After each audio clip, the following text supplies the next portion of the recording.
Hello everyone. I hope कि जो भी लोग इज़राइल में हैं, चाहे वो इंटरनेशनल हैं या सिटीजन्स हैं, सब लोग सेफ हों, सब लोग मेंटली स्टेबल हों, कोई स्ट्रेस ना ले रहा हो, सब लोग सेफ फील कर रहे हों। तो अगर आप लोगों को नहीं पता है कि इज़राइल और गाज़ा में क्या हो रहा है, अगर आप लोग अवेयर नहीं हो न्यूज़ से, तो it's kind of pretty tense situation here in Israel right now. Air strike जो हो रही है वो दोनों तरफ से हो रही है, इज़राइल और गाज़ा की तरफ से रॉकेट्स लॉन्च किए जा रहे हैं ऑलमोस्ट डेली। जो बॉर्डर पे है वो सिचुएशन कुछ ज़्यादा ही टेंस है। तो आज जो है मैं यहाँ पे ये बात करने नहीं आई हूँ कि ये क्यों हो रहा है, किसकी गलती है, किसने शुरू किया। I just want to talk about the safety. There are a lot of international students studying here, and I know their families must be worried about what's going on and how they are feeling right now. So I just want to, so being an international student, I just want to share what I'm feeling and what can you do to ensure that you are safe during this time of crisis. So हो क्या रहा है कि actually में rocket जो है वो launch किए जा रहे हैं गाजा में, जो हमस मिलिटेंट ग्रुप है उस साइड, उसकी तरफ से इसराइल के ऊपर। तो हंड्रेड्स ऑफ रॉकेट्स जो हैं वो लॉन्च किए गए एक टाइम पे। तो आपने अगर वीडियोस देखी होगी, न्यूज़ देखते होंगे, तो आप उसको देख के आपको पता चला होगा कितने सारे रॉकेट्स आ रहे हैं। तो उसको देख के ऑब्वियसली जिनको ज़्यादा सेफ्टी सिस्टम का नहीं पता है वो ये सोचते होंगे कि पता नहीं कितना ज़्यादा डिस्ट्रक्शन हो रहा है इसराइल में, कितना ज़्यादा तबाही हो रही होगी, क्या हो रहा है, क्योंकि रॉकेट्स इतने ज़्यादा आ रहे हैं। तो उसको देख के डर लगता है। बट आई वांट टू से कि जो इसराइल का डिफेंस सिस्टम है वो बहुत ही स्ट्रॉन्ग है, वन ऑफ द स्ट्रॉन्गेस्ट कह सकते हैं आप। तो यहाँ पे जो है एक आयरन डोम सिस्टम है, इसराइल का डिफेंस सिस्टम में आता है जो। तो वो क्या करता है कि रॉकेट्स को मिड एयर में ही डिफ्यूज़ कर देता है और वो अपने टारगेट तक नहीं पहुँच पाते हैं। तो क्या होता है कि जैसे अगर रॉकेट्स, मान लो इस साइड से रॉकेट्स आ रहे हैं और यहाँ पे आयरन डोम रखे हैं, और आयरन डोम जो है ऑल ओवर द इजराइल पूरी जगह पे इन्होंने लगा रखे हैं। तो वो पहले एक रडार के थ्रू डिटेक्ट करेंगे कि हाँ रॉकेट आ रहा है, फिर उसको डिटेक्ट करके एक मिसाइल जो है वो इस दूसरी डायरेक्शन से छोड़ी जाएगी, ताकि वो मिसाइल जो है उस रॉकेट को हिट करे और मिड एयर में ही वो रॉकेट डिफ्यूज़ हो जाए और अपने टारगेट तक ना पहुंच पाए। और ये जो आयरन डोम सिस्टम है वो 90% इफेक्टिव है, 90%। मतलब 90% जो रॉकेट्स होंगे वो अपने टारगेट्स तक नहीं पहुंच पाएंगे, वो मिड एयर में ही डिफ्यूज़ हो जाएंगे। तब आप समझ सकते हो कि जो कैजुअलिटीज़ होंगी उसके चांसेस बहुत कम है, क्योंकि बहुत सारे रॉकेट्स अपने टारगेट तक नहीं पहुंच पाएंगे। तो ये जो आयरन डोम का है जो सिस्टम, कब शुरू किया था इन्होंने, थोड़ा सा उसके बारे में बता देती हूँ। 2007 में इन्होंने आयरन डोम को बनाने का शुरू किया था। जब 2006 में इसराइल लेबनान वॉर हुई थी, तो उन्होंने सोचा कि we need a good defence system जो इस एयर स्ट्राइक को प्रिवेंट कर सके। तो उसके लिए 2007 में इन्होंने आयरन डोम में काम करना शुरू किया था, और सालों की मेहनत के बाद 2011 में ये आयरन डोम बन के तैयार हो गया था। उसके बाद से इन्होंने टेस्ट करना शुरू किया और ये काफ़ी इफेक्टिव प्रूव हुआ। आपको एक आयरन डोम का एग्जाम्पल दिखाने के लिए मैं ये वीडियो दिखा रही हूँ, तो ज़्यादा परेशान मत होना इस वीडियो को देख के, ठीक है। ये सिचुएशन ऐसी हो रही है, but don't worry too much.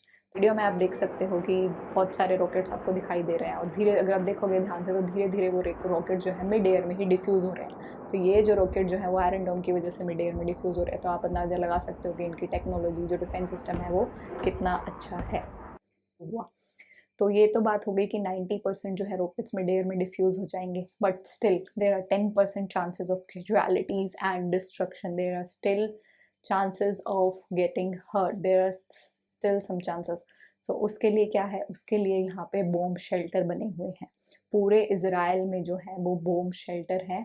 जो हमारी जिस यूनिवर्सिटी में पढ़ती हूँ, यूनिवर्सिटी के अंदर हर डिपार्टमेंट में एक बॉम्ब शेल्टर है। जहाँ जिस डॉम्स में मैं रह रही हूँ वहाँ पे भी हर फ्लोर पे एक बॉम्ब शेल्टर है।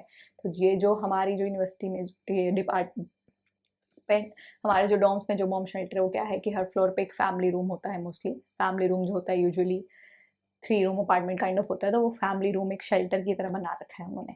तो आप वहाँ जाके वहाँ पे उसमें शेल्टर रूम में अपने आप को वहाँ पे जा सकते हो इमरजेंसी के सिचुएशन में। तो शेल्टर रूम जो होते हैं स्पेशल काइंड ऑफ रूम्स होते हैं, जो ईंट्स वगैरह से नहीं बनते हैं, ये आयरन और स्टील से बने होते हैं, ताकि रॉकेट अगर आप आए तो ये शेल्टर रूम को पेनिट्रेट ना कर सकें। तो आपको पता कैसे चलेगा कि आपको शेल्टर रूम में जाना है? आप पूरा दिन तो शेल्टर में नहीं बैठे रहोगे। तो उसके लिए क्या होता है कि एक तो ये डिपेंड करता है कि आप किस जगह पे रह रहे हो। जैसे गाजा के पास जो एरियाज हैं, वहाँ पे जो है सिचुएशन बहुत टेंस है, वहाँ पे कॉन्टिन्यूसली एयर स्ट्राइक हो रही है।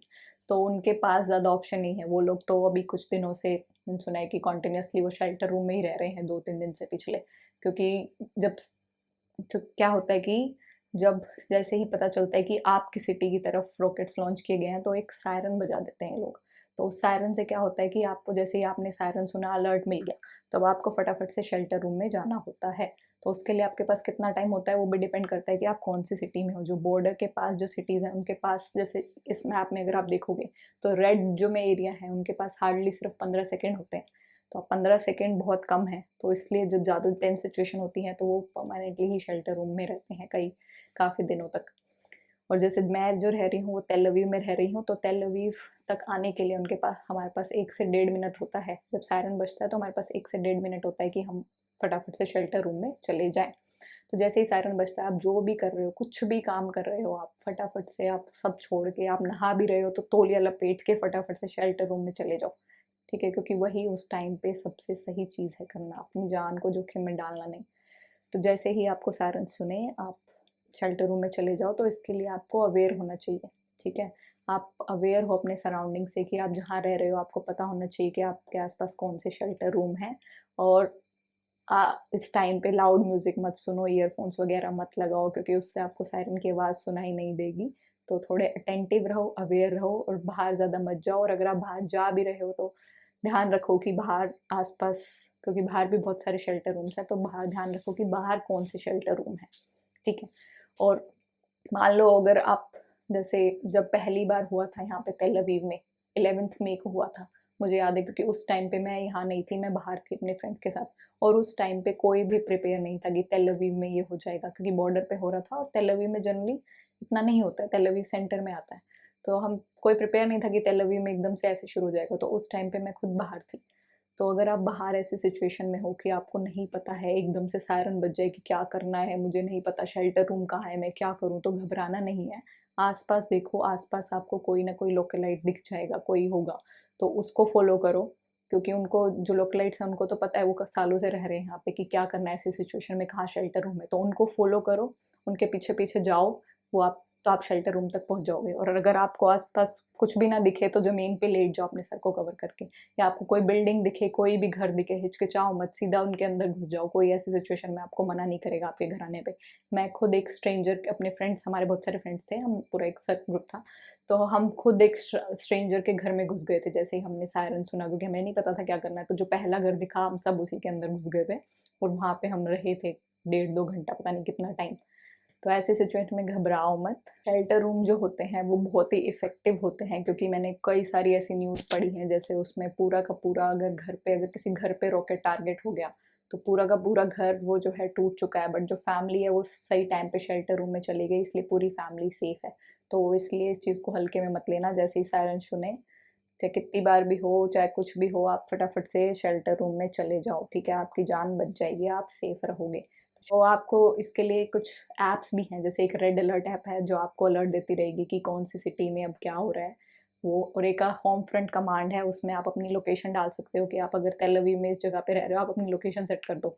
तो उस लोकेशन में जब कुछ इमरजेंसी वाली सिचुएशन होगी तो आपके फ़ोन पे अलर्ट आ जाएगा वो। और अगर आपको देखना है कि शेल्टर रूम जो है वो कैसे दिखते हैं, तो मैं वीडियो के डिस्क्रिप्शन में एक लिंक डाल दूंगी, जो मेरे फ्रेंड का चैनल है, उसने पूरा अच्छे से दिखाया है शेल्टर रूम में क्या कुछ फैसिलिटीज़ हैं, कैसा दिखता है शेल्टर रूम।